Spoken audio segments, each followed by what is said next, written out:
한번 상상해 보세요. 머릿속으로 한번 그려보시라고. 한 마리의 개가 말입니다. 음식을 눈앞에 둔 채 꼼짝도 하지 않고 가만히 있어요. 입에 침이 막 고이는데 얼마나 먹고 싶겠어요. 그렇죠? 보통 이렇게 먹이를 주면 머리부터 그냥, 머리가 대가리인가요? 집어넣고 막 먹을 텐데 얘는 그냥 가만히 서가지고 있는 거예요.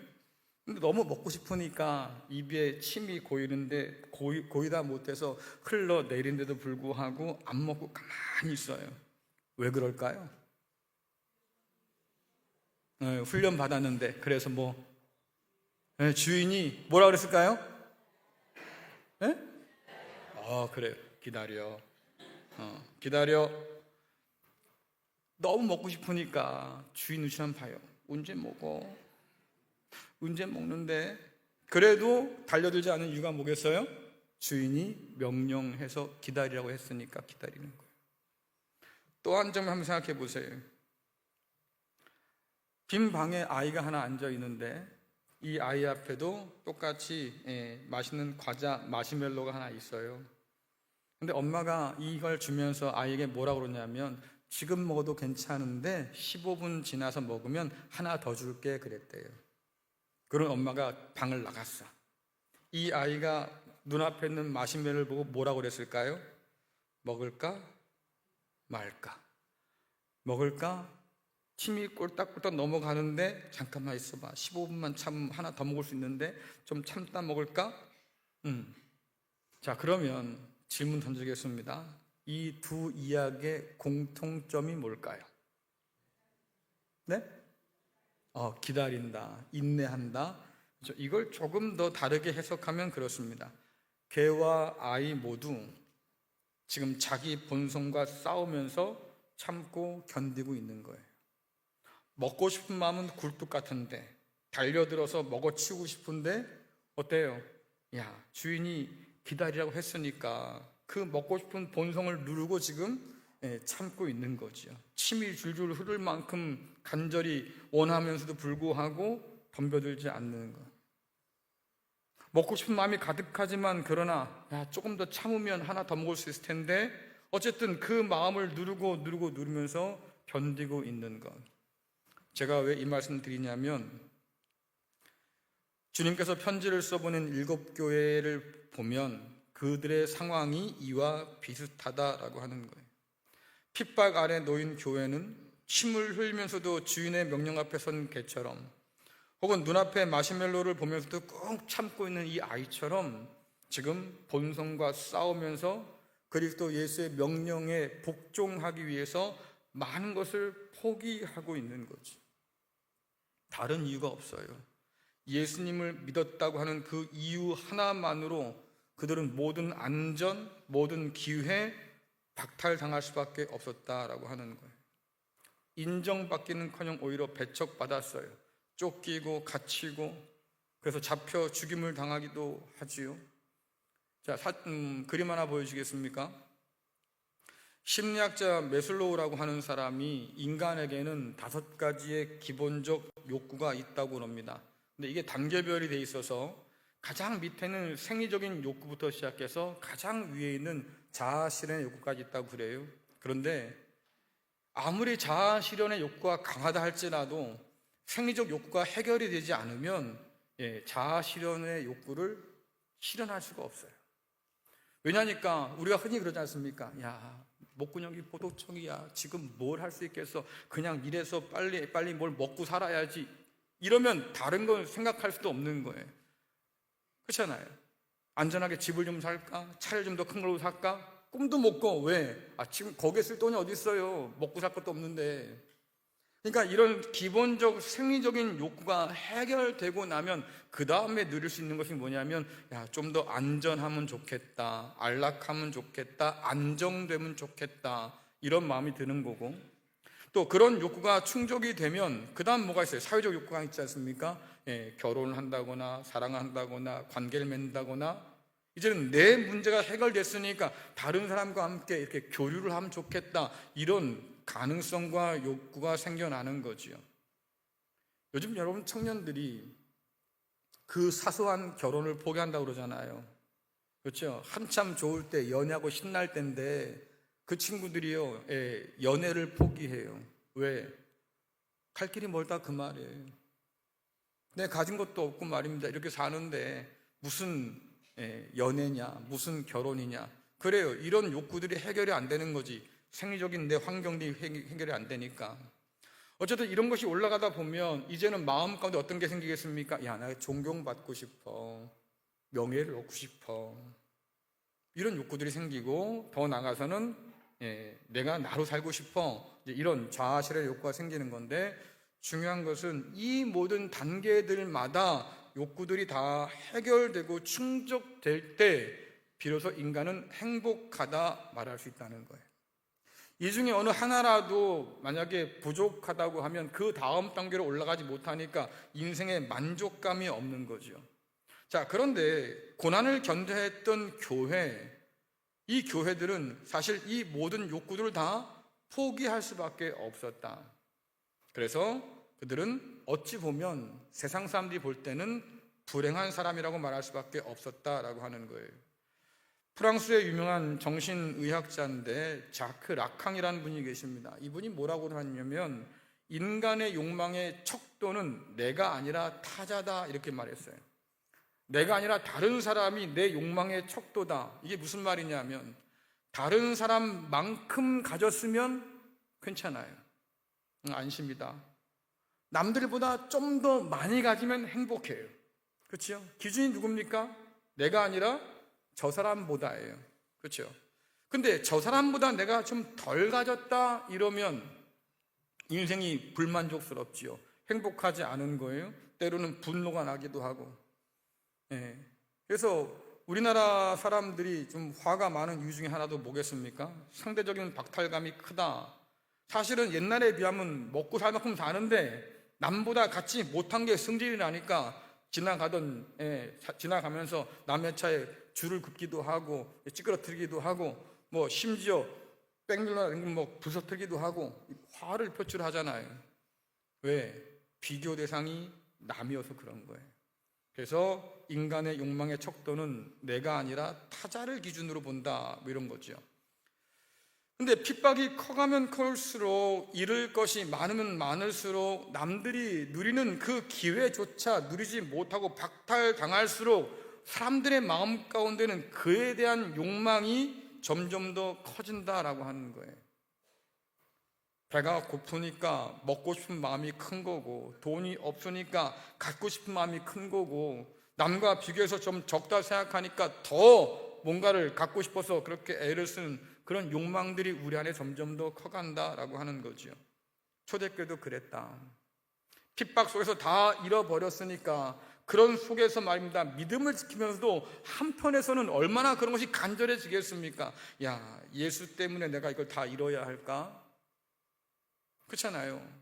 내가 예수님을 믿고 우상 앞에 절하면 안 될까? 뭐 이런 마음들, 그런 마음들이 굴뚝 같은데 이런 욕망들을 부추기는 거짓 교사들이 하나 둘씩 등장하기 시작했습니다. 그 중에 하나가 뭐냐면 갈라디아서를 요즘 우리가 새벽에 보고 있는데 갈라디아 교회에 들어온 거짓 교사들이 있지요. 이들이 뭐라고 말합니까? 예수님만 믿으면 구원받는 게 아니야. 할례도 받아야 돼. 율법도 지켜야지. 그래야 네가 아브라함의 자손이 되고 하나님의 가족이 되고 그래야 구원받는 거야. 예수만 가지고는 어림도 없어. 이런 사람들이 있었고요. 또 다른 한편에는 여러분들이 요한계시록에서 이미 확인했던 것처럼 이세벨이나 혹은 니골라당의 그런 세속적인 교훈이 있는 거죠. 예수도 믿어. 괜찮아. 하지만 황제와 우상도 섬겨. 그래서 편하게 살아. 이런 교훈들이 자꾸 사람들의 마음을 당기고 있었다 그 말이에요. 근데 이런 거짓 교사들의 주장의 공통점이 뭐냐면 율법을 지켜라, 할례를 받아라 이런 사람과 우상을 섬겨도 괜찮아라고 말하는 사람들의 공통점이 뭐냐면 그래서 로마 제국이 누리는 부와 안락을 포기하지 말고 누려라 라고 얘기하는 거예요.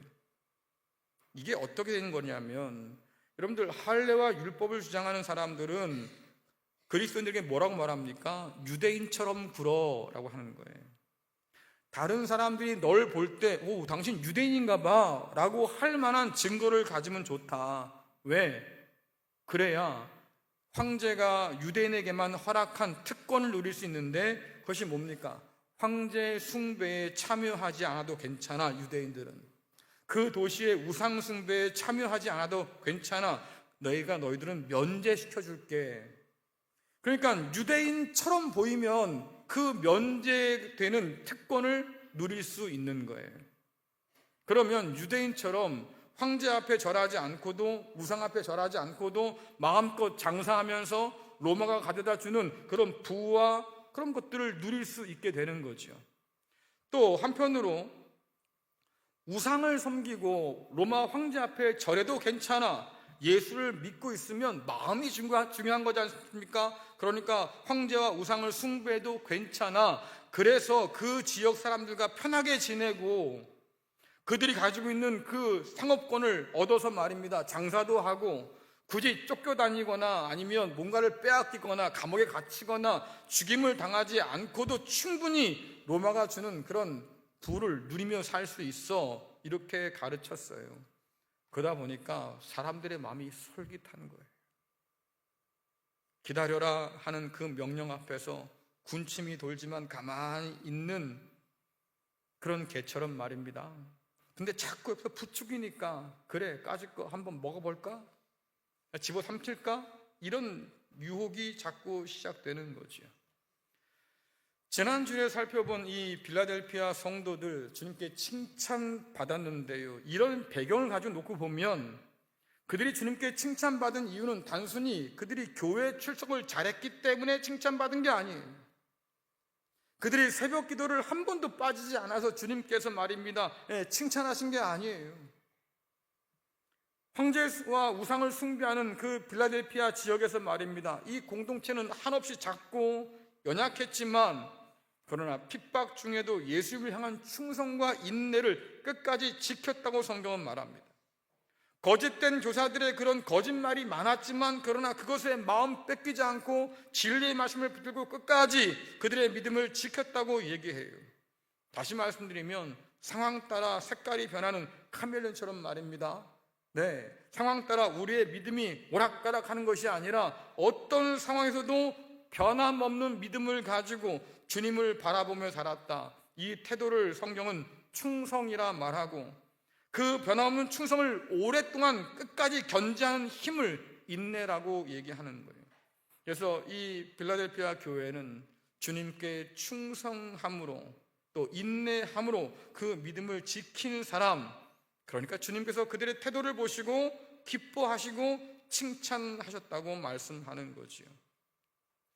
지난주에 살펴본 것처럼 주님 마음을 시원케 한, 그렇죠, 추수 때의 얼음 냉수 같은 충성된 종, 충성된 성도, 그들이 바로 빌라델피아 성도였다.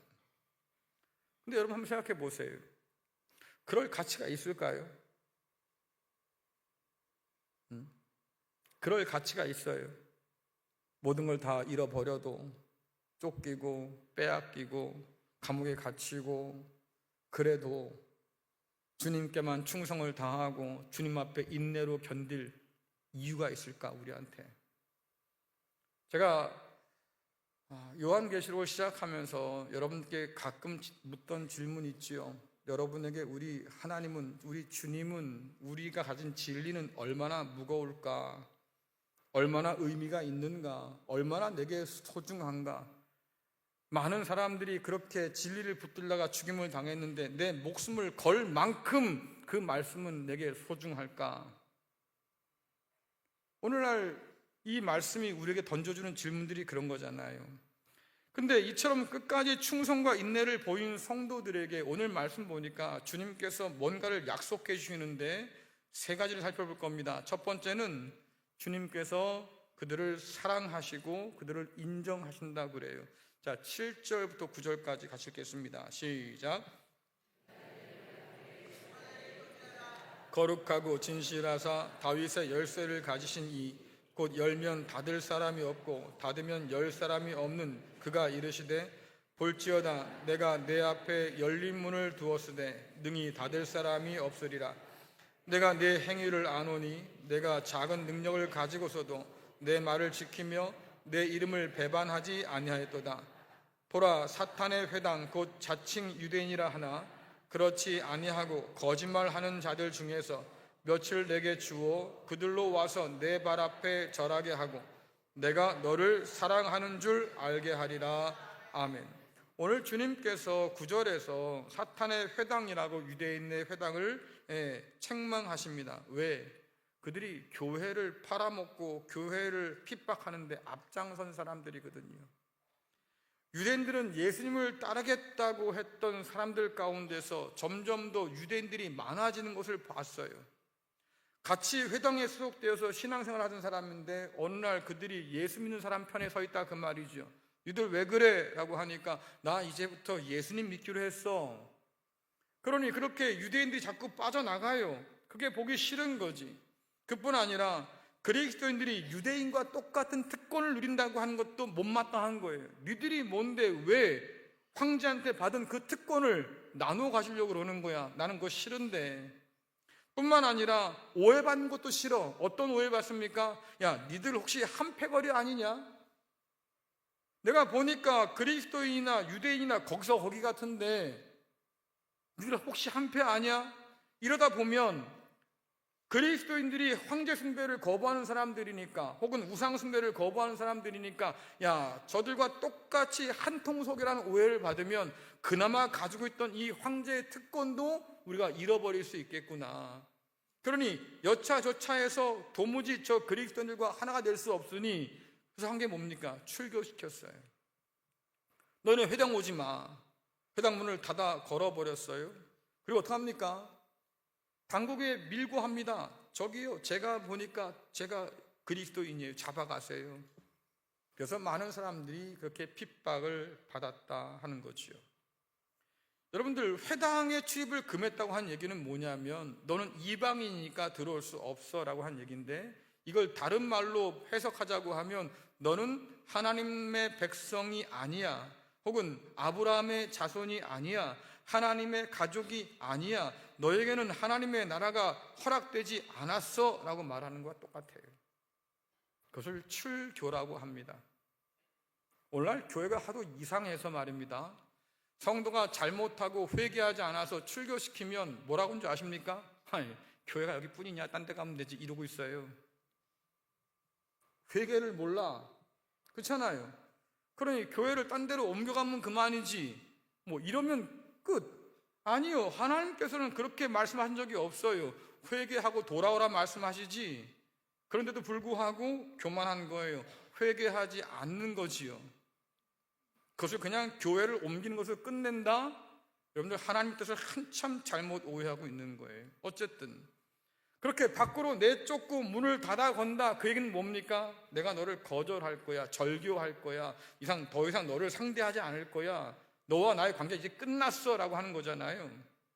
반면에 문을 열어둔다는 건 뭐겠습니까? 환영한다는 뜻이에요. 언제 와도 괜찮아, 들어와도 괜찮아, 내가 환영할 거야, 너를 맞이해 줄게, 그런 뜻이지 않습니까? 그러니까 지역 우상 숭배자들이나 유대인들은 그리스도인들에게 문을 닫아 걸고 절교를 선언했어요. 더 이상 너희들이 하는 어떤 것도 듣지 않을 거야. 그러니까 빌라델피아 성도들이 복음을 전해도 그 복음의 마음의 문을 닫아버린 거지요. 하지만 오늘 주께서 뭐라고 말씀하십니까? 그렇게 거절당하고 배척받은 빌라델피아 성도에게 뭐라고 말씀하셔요? 내가 내 앞에 열린 문을 둘 거야. 닫히지 않은 열어놓은 그런 문을 둘 거다. 무슨 뜻이에요? 내가 너를 환영할 거야. 내가 너를 맞아들일 거야. 여러분들, 세상에서 거절당해도 걱정하지 마세요. 주님께서 우리를 맞이한 줄 믿습니다. 우리 앞에 주께서 열린 문을 열어놓으셨으니까 굳이 닫힌 세상 앞에 가서 말입니다, 굽신거리지 마세요. 문 좀 열어주세요 하지 말라고. 왜 세상 앞에 가서 무릎을 꿇습니까? 주님께서 문을 열어주셨는데 주님께로 오면 돼요. 주님께서 제자들에게 뭐라고 말씀하십니까? 야, 내 아버지 집에는 거할 것이 많아. 걱정하지 마. 세상이 너를 받아주지 않는다고 해도, 내가 세상 가운데 머물 곳이 없다 해도, 그러나 걱정하지 마라. 내 아버지 집에는 거할 것이 많고 그 문은 항상 열려 있을 테니. 이 주님의 약속을 듣다 보면 탕자를 기다리는 아버지의 마음이 생각이 나는데, 찬송가 527장은 이 아버지의 마음을 이렇게 노래합니다. 밤마다 문 열어놓고 마음 졸이시며 나간 자식 돌아오기만 밤새 기다리신다오. 예수님의 비유가 떠오르지요. 아버지 마음에 대못을 박은 아들이 재산을 가지고 나가버렸어요. 그러면 에이 망할 놈아, 그리고 쳐다보지 않으면 될 텐데, 내가 너를 호적에서 파버릴 거야 이놈아, 그리고는 쳐다보지 않으면 될 텐데, 아버지 마음은 그렇지 않다 그 말이에요. 그 아들이 나간 곳을 바라보면서 항상 문을 열어놔요. 혹시라도 그 아들이 돌아올까 싶어서. 무슨 말이에요? 나는 너를 거절하지 않겠다. 내가 들어오면 언제나 환영할 거야. 세상에서 거절당했을 때 그 아들이 다시 돌아오지요. 그렇게 재산 많았을 때는 친구도 많았는데 말입니다, 모든 걸 다 날려먹고 나니까 친구가 없어요. 심지어 그에게 먹을 것이라고 주는 친구도 없어요. 그러니까 어떡합니까? 아버지가 그리워서 아버지 집으로 돌아오는데 이미 아버지의 집의 문은 열려 있어요. 그 문으로 아버지가 뛰어나와서 아들을 품어 안습니다. 그래요. 세상에서 거절당해도 하나님께서 우리에게 열어놓으신 문은 언제나 열려 있다. 그러니 여러분, 그것을 생각하면 얼마나 우리 마음 가운데 평안이 있겠습니까? 그래도 내가 머물 곳이 있겠구나, 돌아갈 곳이 있겠구나, 나를 받아주는 사람이 있겠구나, 세상에서 내가 거절당한다 하더라도 그러나 나를 붙들어주는 분이 계시겠구나. 여러분, 이것만 해도 얼마나 감사한 일이겠어요. 주님은 끝까지 충성과 인내를 잃지 않은 이 필라델피아 교회야말로 진짜 너희가 하나님의 백성이다, 정말 너희가 아브라함의 참 가족이야, 정말 너희가 진짜 이스라엘이구나. 왜? 그들은 주님의 음성을 알아듣는 주님의 양인 거예요. 아버지의 음성을 알아듣는 아버지의 자녀인 거예요. 그러나 반대로 유대인들은 어떻습니까? 아브라함의 자손이라고 큰 소리는 치고 우리는 할례받은 백성이라고 말을 하는데, 생각해 보니까 주님을 알아보질 못하고 주님 말씀에 들으려고 하지도 않아요. 하나님 아버지의 뜻이 뭔지를 그들은 깨닫지도 못해요. 그러니 그들이 어떻게, 아무리 할례받은 사람이고 그리고 아브라함 자손이라는 혈통이 있고 율법을 가졌다 할지라도 하나님의 말씀을 깨닫지 못하고 주님을 배척하고 주의 몸된 교회를 배척하고 있으니 그들이 하나님의 원수인 거지요. 오늘 뭐라고 말씀하십니까? 하늘과 땅의 모든 권세를 가신 주님께서, 모든 이름에 뛰어난 이름을 가신 그 주님께서 마침내 다시 오시는 그날에 모든 만물이 무릎 꿇을 바로 그날에 사탄의 회장이라고 했던 유대인 너희들도 하나님 앞에, 주님 앞에 무릎 꿇게 될 거야. 근데 이 무릎을 예수님 앞에 꿇는다고 하는 얘기는 뭐냐면, 주님과 함께 왕노릇하는 성도 앞에서 무릎 꿇게 될 거다라고 하는 거지요. 비록 이방인들이지만 그리스도 예수를 통해서 하나님의 자녀됨을 누리고 그 권세를 가진 이방인 앞에 유대인 너희가 무릎 꿇게 될 거다라고 말씀하시는 거예요. 제가 이 말씀을 읽으면서 그 생각을 해봤습니다. 야, 나중된 자가 먼저 된다는 주님 말씀이 정말로 딱 맞구나. 그 당시에 유대인들은 이방인들을 향해서 경멸의 표현으로 이렇게 썼습니다. 너희들은 지옥 땔감 같은 존재들이다. 하나님 오시면 너희들을 분명히 지옥불에 던져버릴 텐데 너희들 때문에 지옥불이 더 일어나겠지, 너희는 땔감 같은 존재야, 그렇게 비아냥 물고 멸시했다 그 말인데, 오늘 주님께서 여기서 완전히 뒤집어버리잖아요. 유대인 오히려 너희가 하나님을 대적하고 심판의 대상이 되는 거다. 너희가 하나님 백성이라고 불렸지만 하지만 너희는 하나님의 원수야. 여러분, 이런 일들은 참 많았어요. 만민이 기도하는, 또 예배하는 집이라고 했는데 성경 보니까 야, 너희가 강도의 소굴이 되게 했고 사탄이 들끓는 곳이 되게 했구나 라고 얘기하잖아요. 스스로 우리는 진리를 잘 알아요, 눈이 밝다고요 라고 하지만 주께서 뭐라고 말씀하십니까? 아이고, 그러나 니들이 눈이 멀었어. 진리를 안다고 하지만 진리를 모르지. 왜? 주님 말씀에 귀를 기울이지 못하니까. 천국에 가장 가깝다고 스스로 자랑하지 않았습니까? 그런데 주께서 말씀하셔요. 아직도 네 주제 파악 안 되냐? 네가 천국에서 제일 먼 곳에 있어. 왜? 하나님 뜻을 깨달아 알지 못하니까.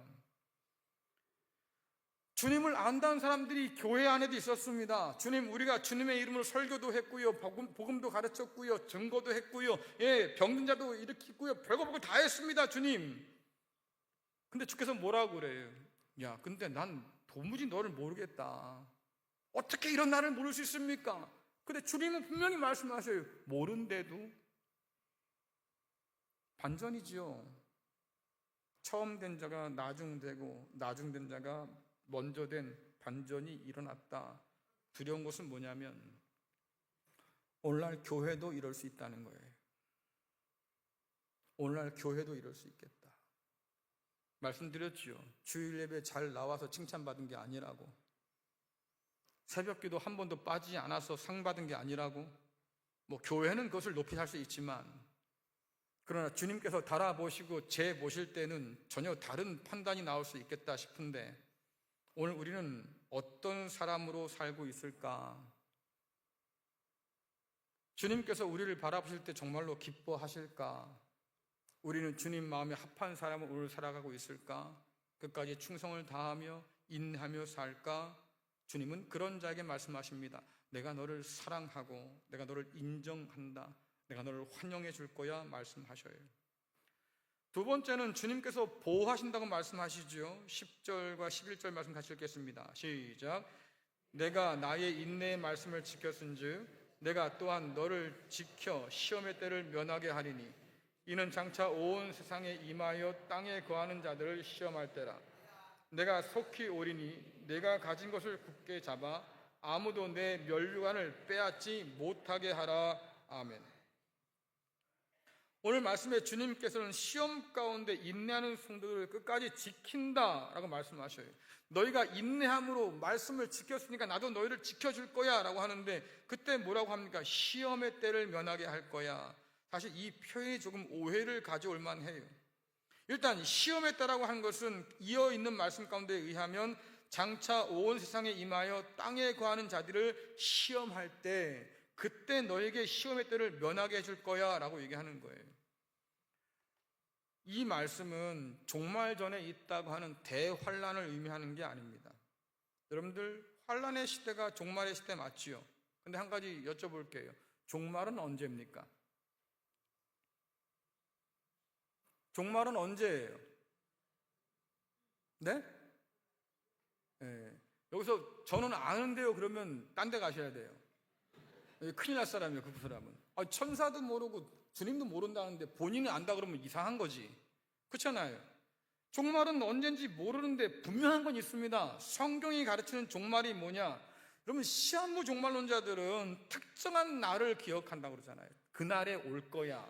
자기들이 계산해가지고 이제 올 거야. 뭐 헛소리 하는데, 그러나 성경이 말하는 종말의 때라고 하는 것은 주님께서 이 땅에 탄생하신 때로부터 주께서 다시 오실 그때까지 이 사이를 종말의 때라고 얘기해요. 그러면 저와 여러분은 지금 어느 때를 살고 있는 거예요? 종말의 때를 살고 있는 거예요. 그렇죠? 자, 이 종말의 때는 어떤 시대냐면, 하나님께서 새 시대를 가져오셨으니까, 하나님 나라를 가지고 오셨으니까, 옛 질서 가운데, 세상 나라 가운데 하나님 나라가 들어와 있는 상황인 거지요. 이걸 주께서 뭐라고 표현하냐면, 너는 내게 속했지 세상에 속한 사람이 아니야 라고 말씀하셔요. 너는 이 땅에 있지만 그러나 하나님 나라를 사는 사람이야 라고 말씀하셔요. 그러다 보니까 어떤 일이 벌어집니까? 충돌해요. 미움받아요. 너희가 내게 속했고 세상에 속하지 않았기 때문에 미움받을 거야. 그래서 시험이, 환란이, 유혹이 가득한 때가 이때예요. 아까 말씀드린 것처럼 그런 교회들이 겪었던 그런 유혹, 그 앞에서 참고 견뎌하는 이런 시련, 이것이 가득했던 때가 그때다. 사실 이 말씀을 보면 아마 여러분 가운데는 그렇게 공감하기가 어려운 분들이 많을 겁니다. 왜? 오늘 올 때도 교회 나올 때 편하게 왔거든. 경찰이 지키면서 당신 어디가? 교회 간다고? 따라와. 끌고 간 적 없잖아요. 그렇죠? 그러니까 우리는 사실 이 말씀들을 이해하기가 어려워. 하지만 6.25 전쟁 때 혹은 그 전에 일제 때 말입니다. 하나님을 믿고 그래서 신사참배하지 않고 하나님을 믿어서 말입니다. 예수를 믿겠다고 하던 사람들 어떻게 됐어요? 많이 죽임을 당했잖아요. 그런 역사를 우리는 간직하고 있지 않습니까? 자, 그러니까 지금은 그것을 이해하지 못하지만 어쨌든 이 시대는 여전히 고난과 핍박과 유혹과 시험과 시련이 가득한 곳이다. 그런데도 바울은 이때를 뭐라고 말씀하냐면 구원의 날이야, 은혜의 때다. 왜? 하나님께로 돌아올 시간은 여전히 남아 있으니까. 이게 언제 끝날지 모르겠지만 회개하고 주께로 돌아와서 하나님 나라의 백성으로 살 수 있는 기회가 아직은 남아 있으니까. 이 예배 끝나고 주님 오신다고 하면 끝일 텐데 아직도 이 시간에 회개하고 돌아올 시간은 남아 있으니까 그래도 이때는 구원의 날이고 은혜의 때다라고 바울은 얘기하는 거죠. 그러니까 종말이 언제 올까 계산하면서 두려움에 빠져가지고 덜덜 떨지 말고요, 돌아오라는 하나님 말씀 앞에 회개하며 돌아오면 산다고 하시니까 그게 제일 급한 문제다라고 얘기하는 거예요. 여러분, 회개하기를 뒤로 미루지 마세요. 그렇잖아요. 일하다가 남으면 내일 하면 되지, 그럴 수 있습니다. 예. 하지만 회개는 달라요. 지금 해야 돼 라고 말씀하시면 지금 하셔야 돼요. 왜? 들을 귀가 있는 자는 들으라고 하는 그 말씀은 거의 마지막 경고와 같은 것이어서 자꾸 우리가 뒤로 밀려버리면 결국 은혜 때는 지나가고 구원의 날도 끝나버린다고 하는 거죠. 어쨌든 이런 세상 가운데서 우리가 고난을 당하고 핍박을 당하고 그런 크나큰 유혹과 시험과 시련을 당하게 되는데 오늘 주께서 하신 말씀이 뭡니까? 내가 너를 거기서 면제해 줄게 라고 말씀하신 게 아니에요. 그런 일이 너에게 임하겠지만 그러나 걱정하지 마. 내가 너와 함께 할 거야. 내가 너를 지켜줄 거야. 내가 너를 고아처럼 버려두지 않을 거야. 그래서 여러분들, 주님께서 우리에게 성령을 보내주신 거잖아요. 그 성령께서 오늘 우리 가운데 거하시면서 우리가 하나님의 자녀인 것을 증거하심으로 우리가 고아가 아니라 하나님의 자녀인 것을 깨닫게 하시는 것, 그것이 주님께서 우리에게 주신 은혜 가운데 또 다른 은혜겠지요. 요한복음 17장에 보면 이 땅에 남겨질 제자들을 위해서 주님이 기도한 것이 있는데, 자 14절부터 15절 같이 읽겠습니다. 시작. 내가 아버지의 말씀을 그들에게 주었사오매 세상이 그들을 미워하였사오니 이는 내가 세상에 속하지 아니함 같이 그들도 세상에 속하지 아니함으로 인함이니이다. 내가 비옵는 것은 그들을 세상에서 데려가시기를 위함이 아니요 다만 악에 빠지지 않게 보존하시기를 위함이니이다. 아멘. 오늘 주께서 뭐라고 기도하십니까? 미움과 핍박이 가득한 세상 가운데서 제발 내 제자들을 좀 데려가 주세요. 그걸 원하시면 지금 가시든지. 누가 그랬대잖아요. 어머니 예수 믿고 천국 가셔야지요. 거기 얼마나 좋은데요. 이게 한두 번인지 그 시어머니가 승질이 났어. 왜? 가만히 생각하면 괘씸해. 나보고 빨리 죽으란 얘기인가? 그래서 그랬대. 그렇게 좋으면 네가 먼저 가라. 그런 의미가 아니라 그 말이에요. 죽어서 천국 간다는 그런 뜻이 아니고, 미움과 핍박이 가득하겠지만 그러나 이 땅에 남겨두어서 하나님 그 모든 것들을 잘 견디게 해주세요. 7년 대환난 오기 전에 휴고되어 간다며. 그 뜻이 아니라 그 말이에요. 이 땅 가운데 남겨주어서 그들이 핍박을 받고 고난도 받겠지만 그러나 하나님 그들을 보존해 주십시오. 악에 빠져들지 않도록, 시험에 무너지지 않도록, 유혹에 빠지지 않도록 그들을 보존해 주십시오. 그래요. 이 땅에 남아서 끝까지 믿음을 붙들고 충성을 다하고 인내할 수 있도록 하나님 지켜주십시오. 주께서 뭐라고 말씀하십니까? 내가 세상을 이겼어. 그러니 담대해. 그 말은 뭐냐면 나도 고난받았다. 알지? 십자가 지은 거 얼마나 힘들었겠냐? 내가 다 견뎌냈다. 그러니 너희도 견딜 수 있다고 말씀하시는 거예요. 주께서 기도를 가르쳐주신데 뭐라고 가르쳐주십니까? 시험에 들지 않도록, 악에 빠지지 않도록 너희들이 깨어있어서 구해야 돼. 왜?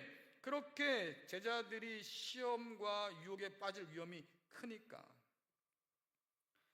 그러므로 그 약속은 장차 올 시험을 하나님께서 피하게 해줄 거야 이 뜻이 아니고, 그 시험 가운데 내가 있을 때 하나님이 함께 하셔서 붙들어 주실 거야 라는 약속이에요. 그러니 여러분들 이 약속을 믿고 바울이 뭐라고 그럽니까? 자, 빌립보서 1장 6절 읽어보겠습니다. 시작. 너희 안에 착한 일을 시작하신 이가 그리스도 예수의 날까지 이루실 줄을 우리는 확신하노라. 그래요. 하나님께서 시작하신 그 구원의 놀라운 사건 가운데서 하나님이 우리와 함께 하시고 우리를 지켜서 결국 그날을 보게 하실 거다, 그런 뜻이에요. 오늘 말씀에 주께서 뭐라고 해요? 내 면류관을 빼앗지 못하도록 꽉 붙들어라. 내가 가진 것을 굳게 잡으라 하시는데 왜 그러겠습니까?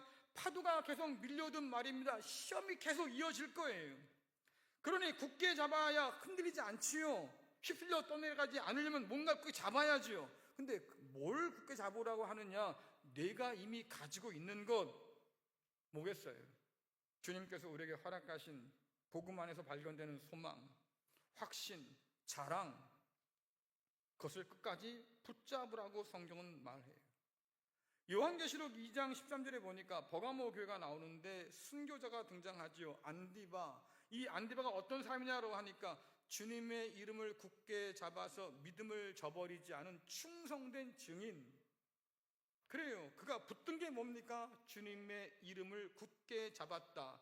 그래서 믿음을 저버리지 않을 수 있었다. 그래서 충성된 증인으로 살 수 있었다. 심지어 죽임을 당한다 할지라도 그렇게 그는 믿음을 지켰다. 여러분들, 주께서 말씀하시는 거예요. 그런 시련과 핍박이 온다 할지라도 두려워하지 마라. 내가 너와 함께 할 거야.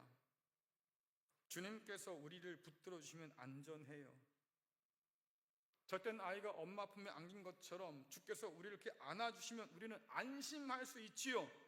하지만 그렇다고 해서 여러분들 안일하지 말라고 하는 것은 말씀하시는 게 뭡니까? 굳게 붙들어야 된다. 주님께서 끝까지 우리를 붙들어 주는 것처럼 우리 역시도 주님을 끝까지 붙들어야 산다. 여러분, 저와 여러분에게는 피할 바위가 있어요. 그렇죠? 우리를 품어 안으시는 하나님의 날개 그늘이 있다고 하는 거예요. 그러니 그 하나님과 우리가 함께 한다고 하면 우리는 보호받고 하나님께서 우리를 지켜주신다고 하는 확신 가운데 담대할 수 있다고 성경은 가르치고 있는 거지요. 이것이 우리가 누리는 복 중에 하나예요. 세 번째 복은 영원한 이름을 얻는다고 그러는데 12절을 보겠습니다. 함께 읽습니다. 시작. 이기는 자는 내 하나님 성전의 기둥이 되게 하리니 그가 결코 다시 나가지 아니하리라. 내가 하나님의 이름과 하나님의 성 곧 하늘에서 내 하나님께로부터 내려오는 새 예루살렘의 이름과 나의 새 이름을 그 위에 기록하리라. 아멘. 여러분, 성전 기둥은 성전 전체를 떠받드는 기둥입니다. 그러니까 우리가 믿을 만한 사람 보면 어우, 기둥 같은 사람이야, 뭐 이렇게 말하잖아요. 고대 왕들은 그 기둥에 말입니다, 혹은 벽에다가 자기의 이름과 자기가 한 업적들을 다 기록해 놨어요. 언제 누구를 물리쳤고 언제 뭐를 지었고 자기 업적을 쫙 기억해 놨습니다. 이집트 신전이라든가 뭐 벽에 기둥 보면 성형 문자로, 이집트 문자로 새겨놓은 것들이 참 많은데 해독해 보면 다 그날 그때 왕들이 했던 일들을 우리에게 보고해 주는 거예요. 여러분, 그렇게 해서 수천 년을 살아남아서 오늘 우리 눈에 보이지 않습니까? 그런데 그 중에 어떤 것은 지진 때문에 무너져 땅에 묻히기도 하고 전쟁에 무너지기도 하고 그래서 지워지고 사라지고 묻힌 것이 굉장히 많겠지요. 하지만 여러분들, 하나님의 나라는 쓰러지지 않아요.